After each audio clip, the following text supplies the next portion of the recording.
Hello, everybody. This is live from the boutique, and today we are going to have a fantastic episode at the frontier of Indian localization. And for this, I have three prestigious guests. So we are going to start with the ladies. We have Raj from Audio Magic. We have Mona from Sound and Vision, and we have Rohit, my colleague from TransPerfect. So I let you guys introduce yourself, say a little bit what you are doing, and after we go right to the frontier of localization. I am Raj, you Rajashrie. want to start? Yeah. Yes.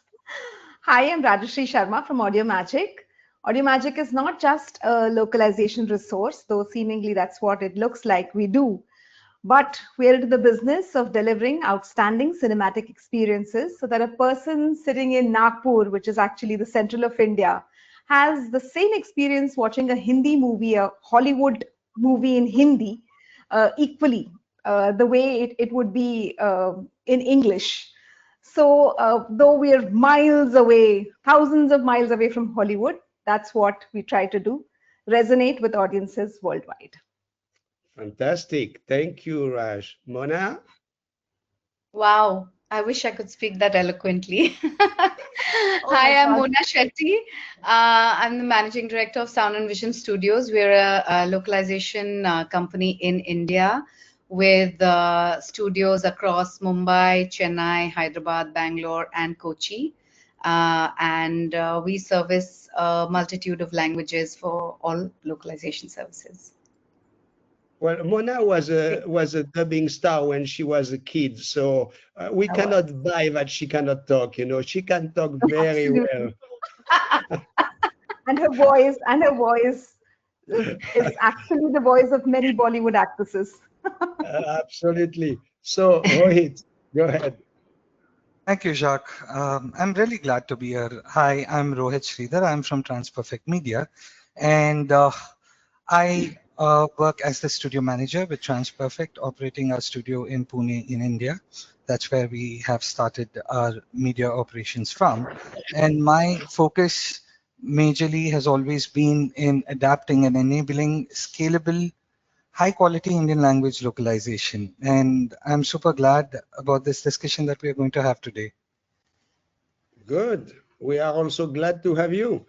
And I have a new colleague now in India, so that's great. Now, Absolutely.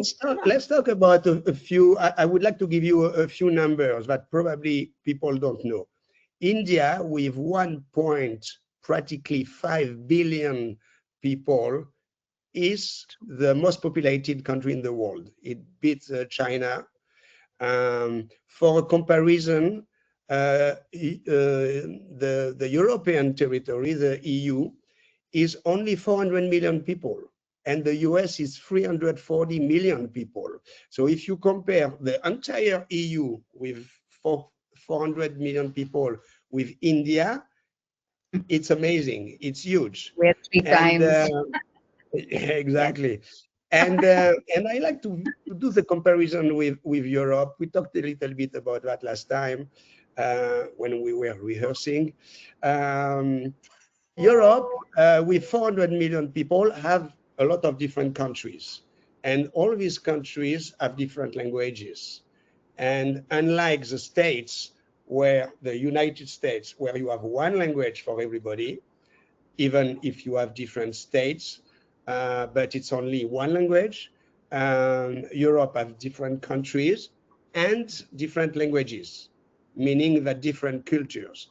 And it's a little bit the same thing in India. So in India, you don't have one language, you have a lot of languages, and we are going to talk about that because you guys are always. I mean, you are all bilingual, trilingual, quadrilingual. I don't know if it exists.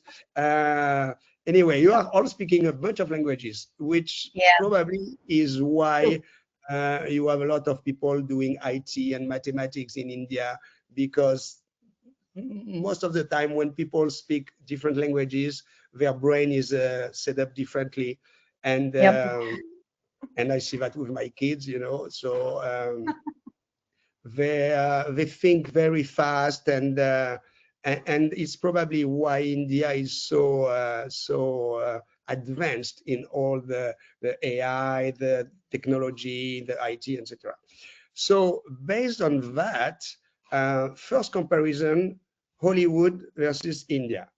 So Hollywood is making approximately 300 movies a year, 600 movies a year, sorry. Yeah. And and Bollywood is making 2,500 movies a year. So practically 2,000 more movies a year, which is amazing. Um, but the revenue in America is $30 billion, while in India, it's not even 1 billion. It's like 0.6, 0.7 billion. So with a huge number of movies, the revenue is way less than in America. Of course, we can compare that with the cost of living, with the price of the ticket, etc. Yeah. So Yeah. what you guys do, and we can do around the table. How do you see this production going really exponentially high in India, and what it means, and try to be specifically to your region. I mean, Raj, maybe you can talk more about Chennai because you have a facility there. Mona, you can talk more about Mumbai, let's say, and Rohit can talk about Pune, because I mean, we have to separate you guys by region so we can talk about the cultural aspect of the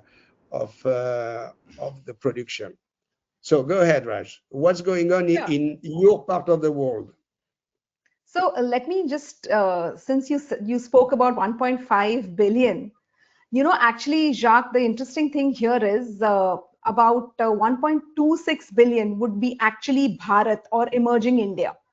That is the India that the Bharat is the one that we target when we localize generally, because the other about 140 million are people like me, Rohit, Mona, who would, probably watch everything and would not mind watching content with subtitles, etc., original content. But when we talk about the emerging India, Bharat, that Bharat is completely diversified. And now I will limit myself to the south of India and also belong to the south of India, like Rohit, originally from Karnataka. So basically, the south of India is, India is, you'll have to look at India as a country with many countries. So each Correct. state is probably one country and has its own diverse culture, folklore, mythology. There are so many things that drive filmmaking in India. And religion is a thread that connects everything, even mythology. And we have a royal heritage, of kings and queens. So there are so many stories, rich history, and it's never ending. And everything, every small village in a state has its own folklore. So it has its own adaptation of our famous epics and local stories. So it never ends. I mean, how much ever you've traveled India, but each time you go to the same state, you see something new. So, we are so diverse and so rich in our heritage. So it's always presented through our movies. We speak through our movies. And that is what makes us a hit, even globally, I think. We come up with these things. For example, Bahubali, or you look at the recent Kantara and Mirai. So there are so many of these movies that are being produced in the south of India, which are actually resonating with the larger audience throughout India and even globally. So the south of India has a lot to offer that way. And when we localize this content, it definitely translates into success at box office. Sure. So, Sure, yeah, so this because is something. I understand that Mumbai and Pune are on the west side of India. Chennai is on the east side, but in fact, everything is in the south. So can we say that the cultural center of India, the production center, is more in the south than in the north?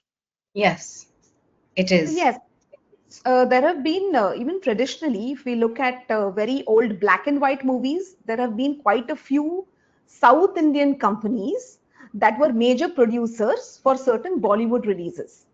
So, it would amaze people how many South Indian film companies have produced Hindi movies, not just Tamil, Telugu, Kannada, or Malayalam movies across Bollywood, and have contributed in a huge way in making stars and making actors. So yes, I mean, we're rich in culture and tradition, as I told you earlier, and of course you mentioned we are a very intelligent race. So yes, and also very, very creative. I mean, now I'll probably let Mona or Rohit do the talking because it's something that is never ending. So Mona, you can talk to us more about the Mumbai region, because in fact the first movies were produced there in Bollywood. Can we say that Bollywood is really around Mumbai? Yes, mostly centered around Mumbai.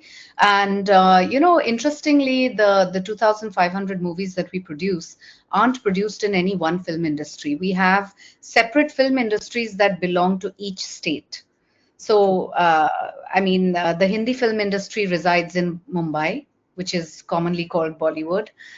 Then we have the Bengali film industry, which resides in West Bengal, in Calcutta. Then we have the Tamil film industry, which resides in Chennai, in Tamil Nadu.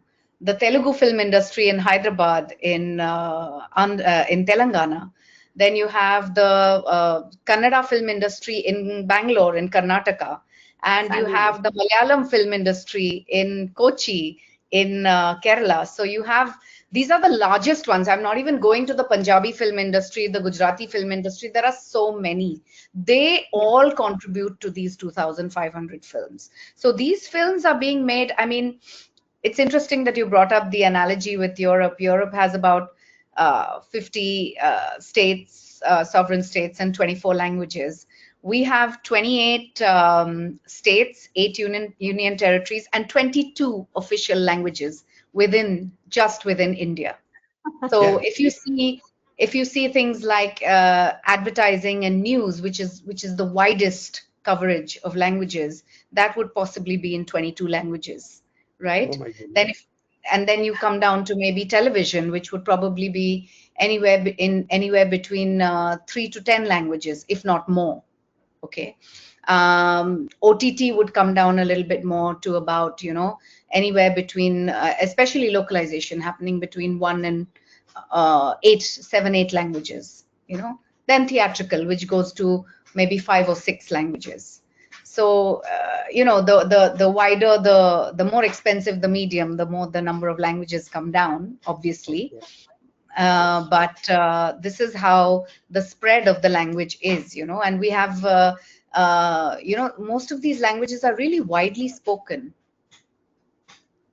This is very interesting and amazing, and that's a direct implication with what we are going to see later with the localization. Because in France you localize in French, but in India you localize in much more than one language. So Rohit, what's going on in your part of the world in Pune, which is still on the west side of India, very close to Mumbai? So is Pune like a second Mumbai, or is it so close that do you have interaction with the people in Mumbai? Of course, yes. I mean, Pune and Mumbai are very much interlinked because, I mean, with the commutation being quite easier between Mumbai and Pune, we do have people going down to Pune, people coming down to Pune, or people going to Mumbai from Pune to either produce or even work in either of the cities in terms of localization as well. And Pune is predominantly on the Marathi film industry. I mean, there is a lot to concur and add from what Mona and Rajashrie have imparted. But if I'm to stick to Pune, Pune is majorly and predominantly on the Marathi film industry side. And we have been seeing an uprise in the Marathi film industry as well, with new directors and new production houses coming up and taking part in contributing towards the film industry with new stories and new perception of thought in filmmaking. And a lot of these movies even getting critical acclamation, and also going to a point that some movies have also been featured in Cannes Film Festival for their nominations as well. So Marathi movie industry, I would say, is actually growing very well now. It's actually picking up pace alongside many other industries from the south, and even on the eastern part of the country as well, like Bengali film industry. And then like Rajshri spoke about south, there is also Tulu industry, which is also emerging now. So Yes, that's also another industry that's coming up. yes. So we need to find new names. Bollywood is not enough. So we Oh, need we We to. do have have. Bollywood, We we do have have. Tollywood, we have all these. We have all of these. Mollywood, Hollywood, all of them. Sandalwood, Exactly. Sandalwood, yes, sandalwood. Sandalwood, the Funny, Karnataka film industry. funny. That Yeah, is so funny. we're definitely in the woods. No dearth of names, We are in Jacques. the woods. You're correct. The last I Oh, have noted, and also we have put this out as an artwork in our studio here, is that we have notifiably 12 different industries in India which are officially called with those names, along with very, Bollywood. very interesting. We need to publish this list somewhere because it's very interesting. Um, we have already a question regarding AI, but don't worry, we'll talk about AI a little bit later Yes. in the podcast. Obviously, this is a very sensitive subject, but let's talk about once again about the media. So and the media and how is it consumed, if you want. Are people in India watching more TV, more OTT, more telephone? Because as I said earlier, it looks like you have more than 600 million people having a mobile phone, and there is an explosion of mobile phone in India right now. Yeah. So I remember when I traveled to Japan, a lot of people in Japan are in the subway and they all have their telephone and they are watching things on the telephone. 10 years ago, it was really strange to me to see people watching on the phone, but now everybody is watching on the phone. So what's the difference between theatrical, TV, OTT, phone? Maybe Raj, you can tell us a little bit about the theatrical, and Mona can tell us about TV and stuff like that. So Sure, definitely. So we love movies. I mean, Indians love movies. of course, Yeah. And going to the movies, watching cinema in theaters is a family experience mostly.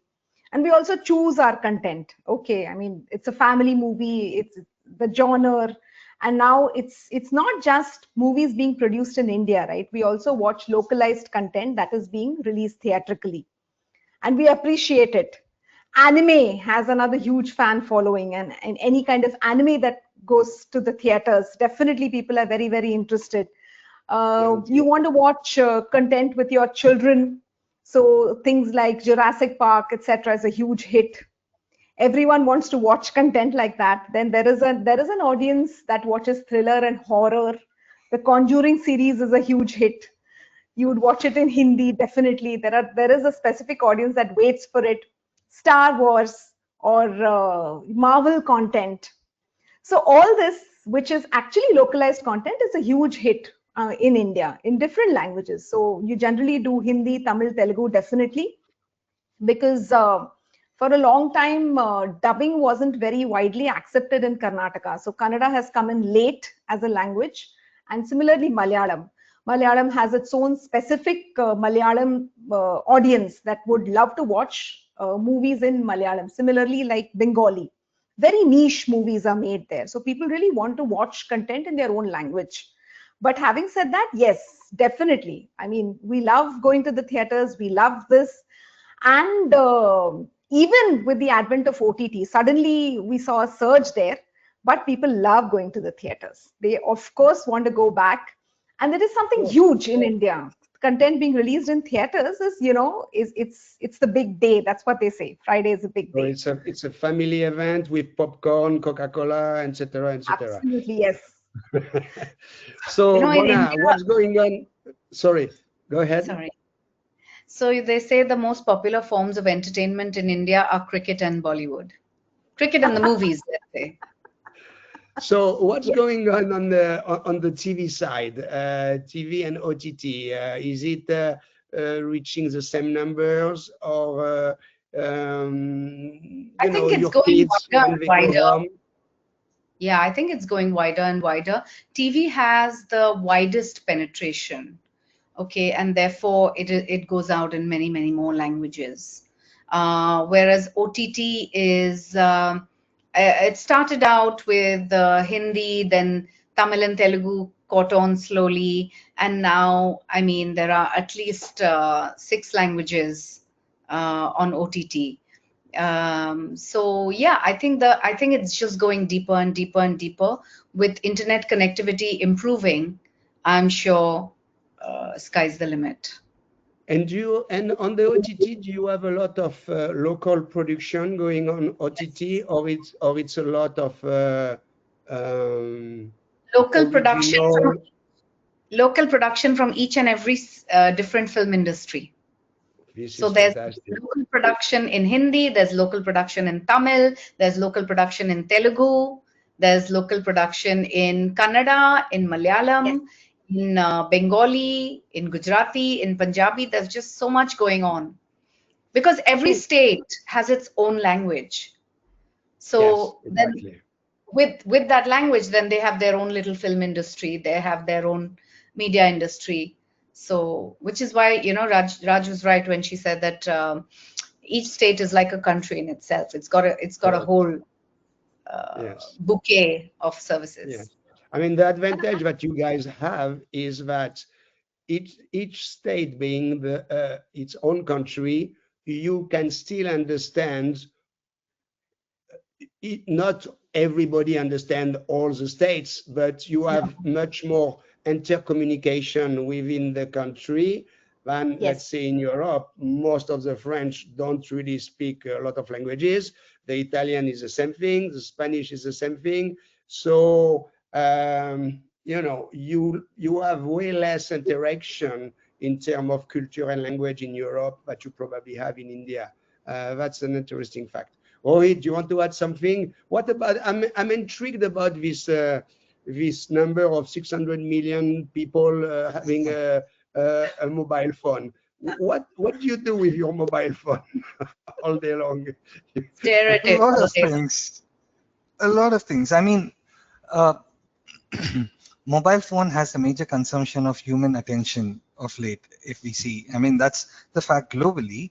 But in India, when we are traveling, when we have some free time at work, not just OTT platform, but nowadays there are many other platforms where you have the bits and pieces of contents that is being released, and there are the new vertical format of contents that are also coming out with a storyline of themselves, which started out with Southeast Asian content first, but now in India we also see a surge of the vertical format content produced in India with Indian storyline by Indian story writers and storytellers, and that has an amazing surge as well of late in the past, I would say a year and a half, majorly.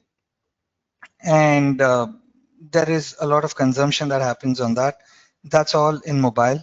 You can see people watching content in a short coffee break in the office pantry, or while they're traveling in a metro or in a public commutation mode, or while they're just sitting in their cab or cars just listening to some podcast which is being localized and being streamed out. So, and all of us have phones, yes, so we do have a large number of phone consumption in India. It's like each And one I having guess their own small TV, right? It's like each go one Yes. ahead, having their Raj. own small TV. So So I basically, guess the internet, the provider, the telephone provider are not very expensive if everybody is watching the phone. They're getting cheaper and cheaper every day yeah. Yeah, that's good. Yeah. And also the because they OTTs want to have a penetrate wider. special package. Right, right. And the OTTs also offer their services at a concessional rate. There's an For only mobile mobile phone, price as well. There's an yes. only mobile price as well. So, you know, Really? you definitely, yes, so you end up subscribing more and you end up subscribing to almost everything because it's so cheap if you subscribe just for the phone. That's And it's interesting fascinating. because that is also changing the nature of viewing. Because now, if everybody's going to watch content on their phones, then content is pretty individual. It doesn't need to be family Right, you're viewing right. anymore. Yeah, True. and obviously watching and listening on the phone is not like going to the theater or listening and watching at home. I mean, without going too much into detail, but I'm in company of experts in localization, talk about the perspective and how you modulate your voice in front of a microphone on the telephone. I'm afraid this is going to be lost anyway. So let's talk about now that we have a pretty good idea about India in general, the different culture, the different languages. Um, let's talk about the flows. The flows, because if I understand correctly, I'm very intimidated because I talk to experts here. In Hindi is a first language, is a most National language. okay. It's a Hindi is a national natural language. So I understand that now you have a lot of products that are going from Hindi to the other languages, but also from the other languages to Hindi. So you have Yes. two flows going like that, which is Yes. really very interesting. So who wants to start about that? Explain to us a little bit what's going on. Maybe Raj, you can start with your region, your origin, and also a quick word about how different are the cultures, because you know in Europe, and I think doing the parallel in Europe is interesting. With Europe is interesting because people relate language. more about what's going on here. Uh, there is a huge difference between an Italian and a German, for example, uh, or between a British and a French. And so huge difference in culture. And I'm talking only about culture now. So how to Mm. approach that, a different humor. Is it the same thing in India? So yes, I mean, we're loud with everything. The original Indian production is generally very, very loud. Okay, Yes, the so what song would and be the dance drama. Italians? We love Song and melodrama. dance drama. We're all about the drama. Absolutely. That is why the Korean content is a huge hit. Sometimes certain Spanish content. So when you look at, I mean, everything is loud. And as I said, we love action, we love music, we love dances, we love. So basically, the Bollywood song and drama movies are still a huge hit. Yeah, Everyone you have wants to listen to those songs. Yeah, you have a lot of music halls there in India, a lot of songs and dances and stuff like that. This is amazing. So, uh, Mona, you can do a quick parallel between a story in Hollywood and a story in India. You know, in Hollywood you have a lot of action movie. So boom, boom, boom. In Europe it will be more intellectual, like the French can talk and for a 2 hours movie, and at the end you, you don't know where you are anymore. So very intellectual and philosophical. That's fine. So what about the Hindi compared to that? What So, about the production? originally our mainstream cinema again used to be divided into drama and action. But now we're seeing a lot more of intellectual stuff. There's a lot more art house cinema. There's a lot more alternative cinema. So there's a lot of this happening, and as you can see now, there are more and more Indian films that you're seeing at film festivals worldwide. Mm. And what about So they're not comedies? getting noticed. I'm sorry? What about comedies? Comedies too. Yes, yes, yes. Comedies are very popular. Very, very popular. So the genres are getting wider. There are thrillers. Horror is a huge genre here now. Horror Really? comedy. It's like a surefire. So if you have romance, comedy, and horror in the same movie, it's gonna be a hit. Or you It's a have complete romance, package. comedy, and action in a movie, it's gonna be a hit. And Okay, so songs. if Two we or three of the components now, because see, you're competing against the mobile phone, you know. So your level all of right. stimulation has to be really high. So if we have producers in the audience, you can take Mona's advice and do the next hit. Absolutely, yes.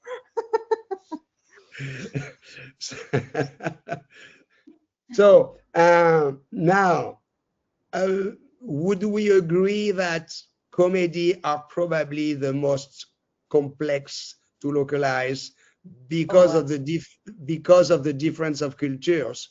Rohit, you want to talk 2 minutes about that? Localizing.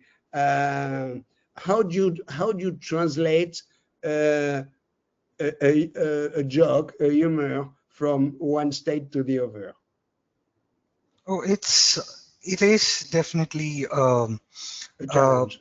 very challenge and a very thoughtful process, because for that the person who is adapting would require the knowledge of the language as well and understand the culture on in the way the joke is said and understood in the target audience region. I mean, there is a certain way a comedy is delivered, let's say in a Hindi movie, and when that is being localized into Tamil, uh, it cannot be literal. It has to appeal and approach the Yes. Tamil audience.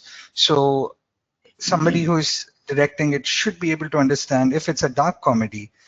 That's where the entire, because of late we don't, our slapstick comedies are also quite dark, and uh, those dark comedies would require real good understanding of the comedy, real good understanding of both the languages put together.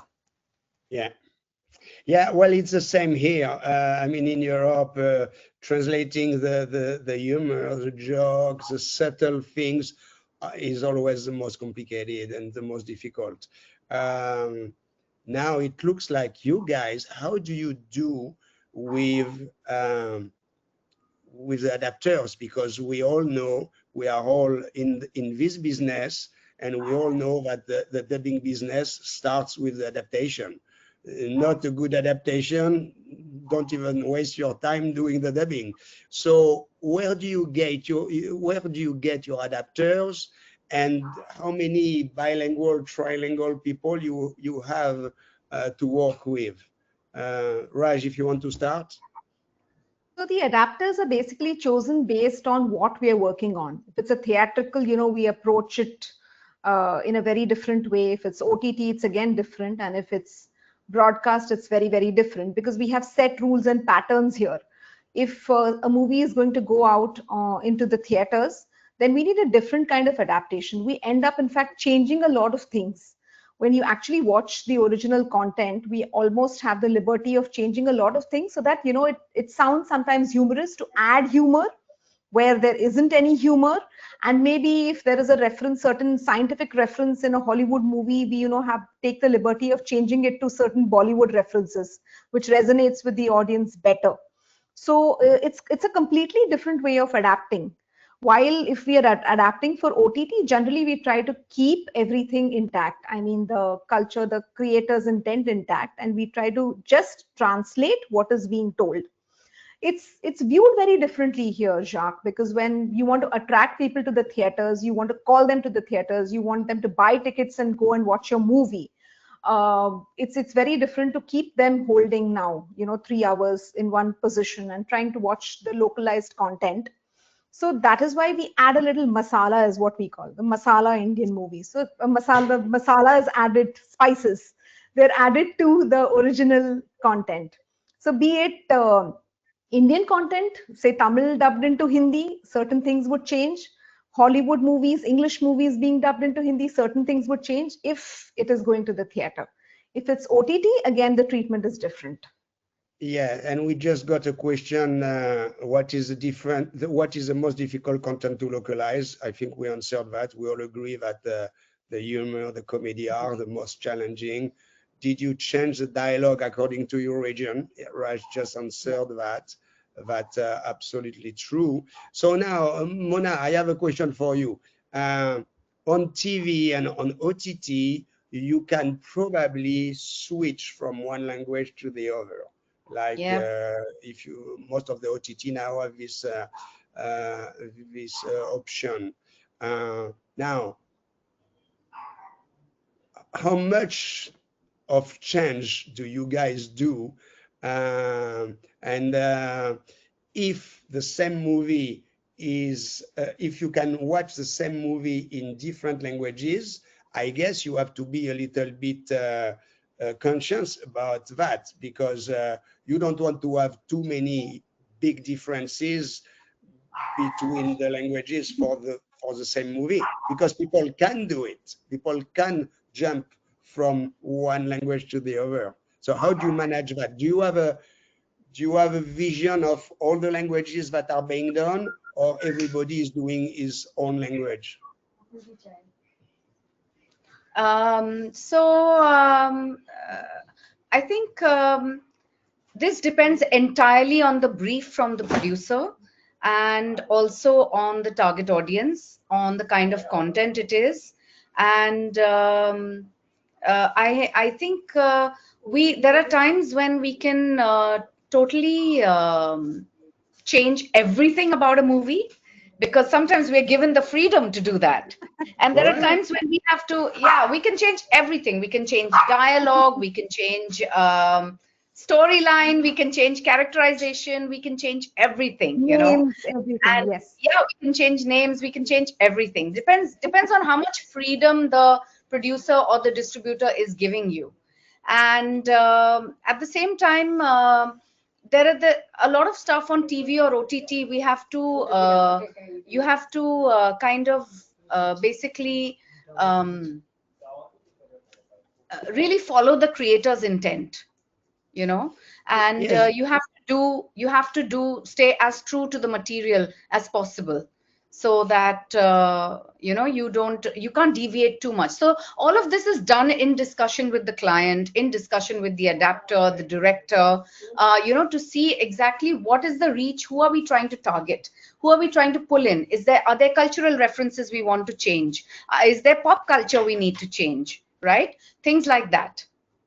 Because I guess if the producer is giving you some content to dub, they will give you all the languages at once, so you can be consistent. Yes. And you may have to treat all of them differently, because you know, exactly.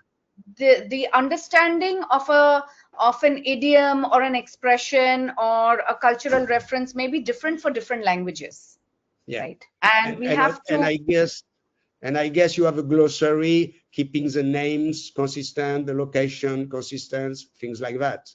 Because you cannot have in one language somebody called John, and in another language the same people call Bill. You know, that's not going to work. And also, if it's a franchise, we need to follow what has been done earlier. Correct. For consistency, yes. Correct. So consistency is always important. Yes. So, Rohit, what's going on in Pune? Because you are there. These ladies have traveled India every day, and they go everywhere. But you are in Pune.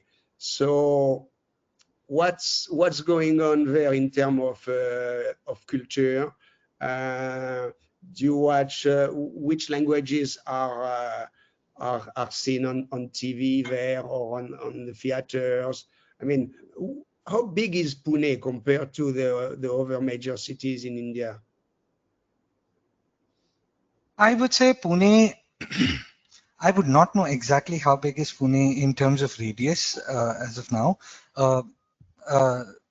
through a whiff of thought, but Pune is definitely quite big from the last time I was here. I used to live in Pune back in 2006 and 7. At that time, Pune was quite small. And now I would say geographically, Pune has changed. And if you ask me culturally also. Yes. And now culturally as well, it's become quite multiple culture oriented, or I may even say that this is also more cosmopolitan now, because you do find South Indians here in Pune, you do find North Indians, people from the northern part of India settle down in Pune. You do find people from the eastern region of India having settled down in Pune.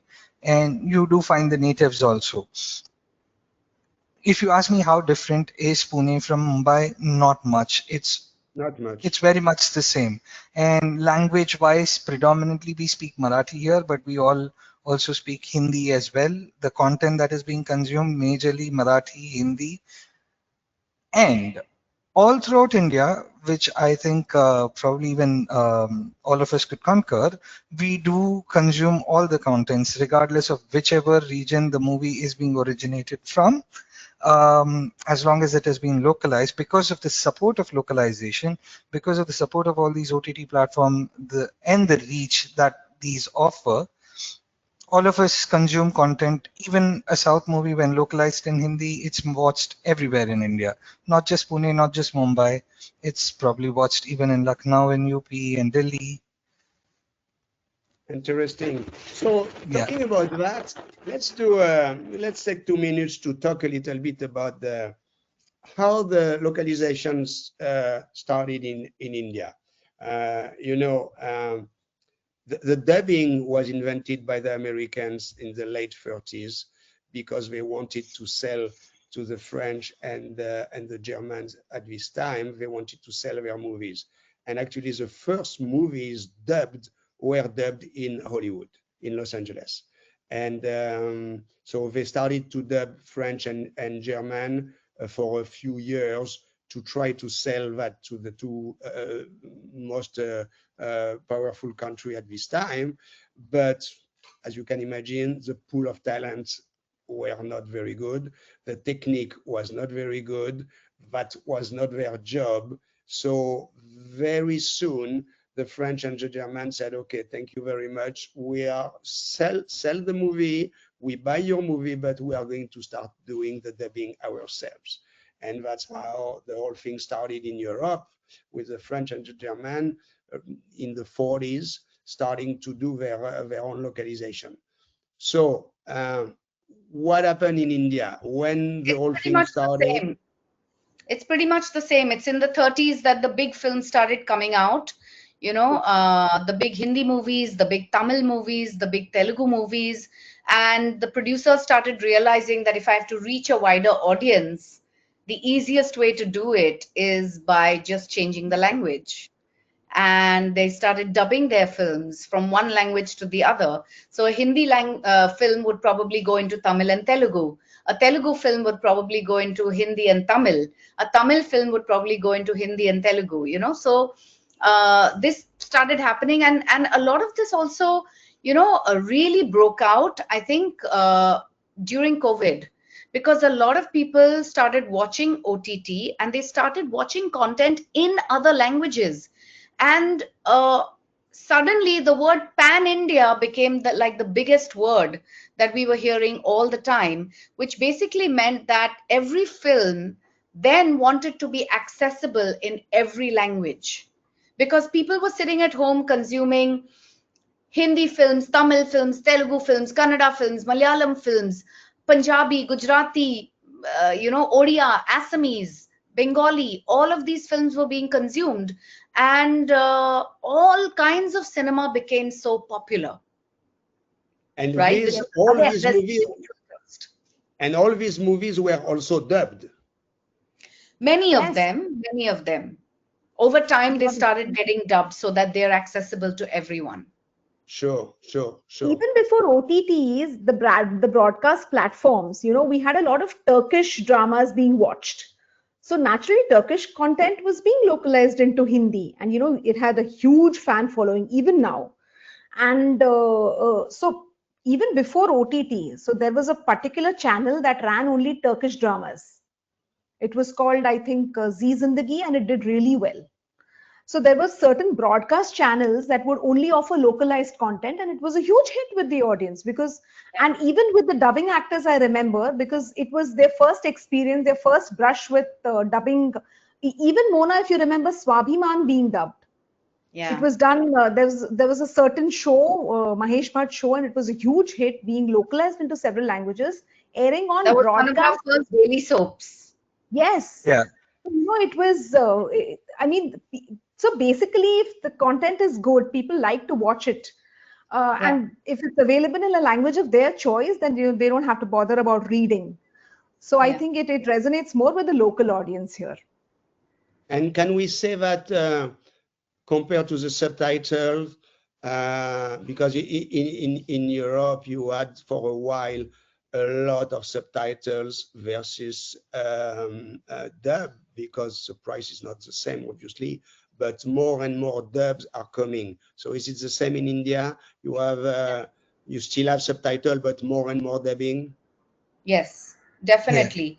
Because not everybody wants to read. I mean, when I'm tired and going to bed and I want to watch content for a little while, I just want to watch it and hear it and enjoy it. I don't want to read and strain my eyes. Correct. And the kids cannot read anyway, so all the family Right. All this entertainment content is is dubbed, dubbed anyway. obviously.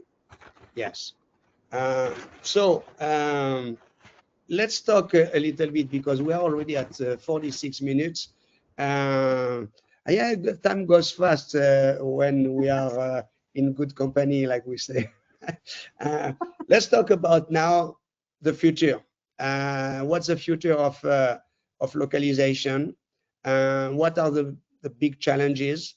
So you have AI, you have the pool of talent, because if you have more and more content, what do you do with your pool of talent? I mean, TransPerfect is created the Dubbing Academy, and that's something that I will have the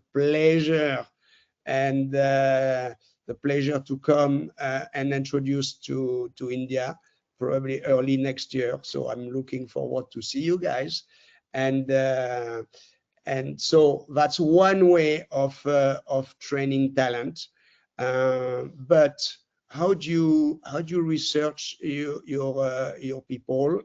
And after that, we'll talk about AI a little bit.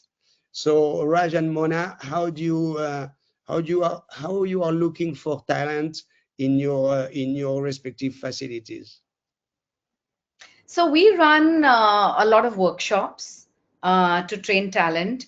We also hold free auditions on our Founders Day, where all our studios are shut. I mean, all localization work is stopped, and anybody can walk in and come in for an audition. Just anybody can come and audition in any language that they want to. And we find hundreds of voices every year just from free auditions. Walk-ins, and a lot of them then want to join workshops, they want to train, and I'm sure Dubbing Academy will help us a great deal in training people. I hope so. Raj, what do you do there in your facilities? So we run a program called Avazon Ka Mela, which is an annual event, which is a registration-based event wherein we impart knowledge about not just voicing skills, but about writing and dubbing direction, because these are the lesser-known talent. Correct. And definitely we need more people within these areas. We need good writers, we need good dubbing directors. It's not just the voice that makes a localized content, right? So that is why it is a sneak peek into the world of localization. So whoever joins will come to know about the different aspects and how to train in them, because they're all small workshops. It's a day-long workshop event. You can come, sit and learn. And then if you want to get into some advanced workshops, we also offer advanced workshops under the brand name Audio Magick Gurukul. So Gurukul is a age-old Indian tradition of imparting knowledge. So we've taken the name from there, and that's how generally it's a weekend workshop, because people from all areas can come and attend, and then they can decide. And also they're given free opportunities to try their voices and promised work, 3 work opportunities. So then, yes, then they can decide whether it's for them or no. So that's how we give our little part. And definitely when you come with your Dubbing Academy, it's going to be something huge. Oh my goodness. No pressure. No pressure. No pressure. No pressure at all, Jacques. So let's talk a little bit about AI. Just to finish on that, the future. My guess, but that's my opinion. I do a lot of conferences about AI. Nothing will be black and white in this world, and I guess we are going more and more in a hybrid process. Rohit, you have something to say about that? I concur with you, Jacques. So we have a studio in Pune. I mean, TransPerfect has a studio in Pune now, and we have a lot of engineers there, a lot of IT people. Are they working on AI? What is the trend there in India? Okay, again, I would probably lead from where you left off, Jacques. Like, again, it's just my opinion. It's probably never going to That's be our black or white. opinions. Yeah. Yes. Currently, the trend in India, everybody is asking about AI. It's like, what do you do with AI? I mean, yeah, you do dubbing, that's understandable. You do subtitling, that's understandable. But what do you do with AI? How are you able to support us with AI? Can you do hybrid recording? So if you ask me, the trend in India says that there is an emerging requirement of understanding if hybrid recording is possible. And again, yeah, it comes to a larger discussion, which probably will not hold up in this forum, is about does this method or methodology help us cut costs eventually, trying to scale the localization by scaling down on the costs and the production costs, basically. But coming back to your question, yes, the trend says that there is huge amount of inquiries and askings coming in that how can we scale up the hybrid localization process, and can this scale up the speed of production? Can this scale up the speed of deliveries and maintaining our delivery timelines? But again, the question is how good also we can match the quality. So that's a conundrum that we stand at. Yeah, I think right now we are in a transition period, obviously. Yeah. And I was last We're year. yet to see what is really going to come. Correct. Yeah. And we already did some podcasts with you guys about AI, and we always talk about the same thing. Not ready right now, but the most interesting thing is that you have a lot of content that will probably be dubbed or localized, I would say more than dubbed, with AI, because otherwise they won't be released. Coming from Warner Brother, I can tell you that we have shelves of content that have never been dubbed and that will stay there because nobody wants to localize them because it's too expensive. But with AI, depending on the audience, depending on the timeline, if it airs on a Monday night at 2 o'clock in the morning, probably, people will be more forgiving than a Saturday night at 8 p.m. So yes, this content is the target of AI. Raj, Yes. you want to add something about AI? Because I know you guys are working on that in Audio Magic. So the thing is, we are still a country with numbers, and we're still, if you look at our prices, we're very, very cheap that way. So until AI is really cheaply available, I think it's going to be a huge problem trying to get it done. Having said that, yes, there are, as Rohit said, a lot of inquiries, and we're just trying to see how we can manage both. I think there's going to be a time when everyone is going to specify, I need this content dubbed via AI, and this will go via traditional dubbing. That's how it's going to, that's how the future is going to look for India. The producers, the content creators are going to choose, I'm going to be okay with AI. Because when you enter into India, it's not just one language, right? It's so many languages. And Correct. then you need to decide, because then you need to train AI to be able to do it seamlessly, to be able to use it seamlessly. And also there's a dearth of skilled people who will know how to use it correctly. That's another big problem. So we just learned how to do dubbing correctly, and now here we have to learn to use AI correctly. So that kind of training again is very, very essential to how to use it correctly. and we can all agree right now that doing a great performance with a lot of emotion, with a drama role, is not going to be handled by AI at this point. You know, we'll need good actors and good actresses that can really show emotion. So that's why we are talking about the hybrid model. Great. So guys, we are 55 minutes in. It went so fast. So we are going to conclude our show here. I was extremely happy to have you guys. So Mona, thank you so much. Raj, thank you so much. And Rohit, thank you very much. I think everybody enjoyed it. If they have questions, you know, you can reach TransPerfect, my colleague Rohit, or Raj and Mona are very well known in India, so you can reach out to them. And we put in the chat the address of the Dubbing Academy. If you have questions about that, please send us the question.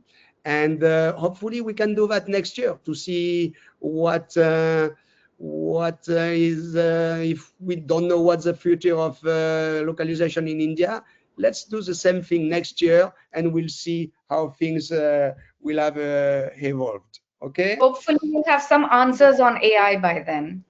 Hopefully we'll do. Thank you very much, everybody. It was a pleasure. Thank you, Jacques. Raj. Thank you. Thank you so much. Bye. Thank you, Mona. Thank you, Raj. Bye. Bye. Thank Bye. you. Bye.